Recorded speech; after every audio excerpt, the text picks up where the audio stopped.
राधानगरी धरणाच्या पाणलोट क्षेत्रात कोसळणाऱ्या दमदार पावसामुळे धरण केवळ जुलै महिन्याच्या पहिल्याच आठवड्यात तब्बल 80% भरले। धरण परिसरात सध्या जोरदार पावसाचा फटका आहे आणि पाणी 7 स्वयंचलित दरवाजांपर्यंत पोहोचले। धरणातून सुरू असलेला विसर्ग आणि पावसाची परिस्थिती सविस्तरपणे पाहूया। राधानगरी धरणाच्या पाणलोट क्षेत्रात कोसळणाऱ्या मुसळधार पावसामुळे धरण लवकरच पूर्ण क्षमतेने भरण्याच्या मार्गावर आहे। जुलै महिन्याच्या पहिल्या आठवड्यातच धरण 80% भरले असून पाणी थेट 7 स्वयंचलित दरवाजांपर्यंत पोहोचले।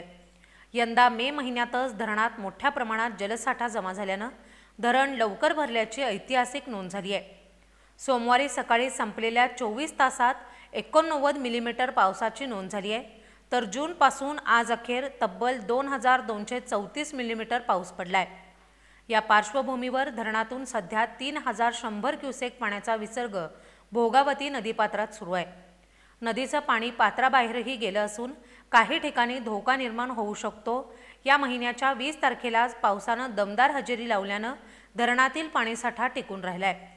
जूनच्या पहिल्या आठवड्यात 2500 क्युसेक विसर्गही सुरू करण्यात आला होता।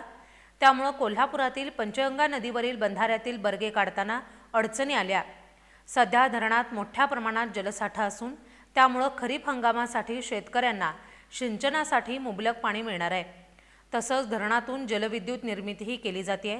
यामुळे वीज उत्पादनातही वाढ होऊन पुरवठा सुरळीत राहण्याची शक्यता आहे।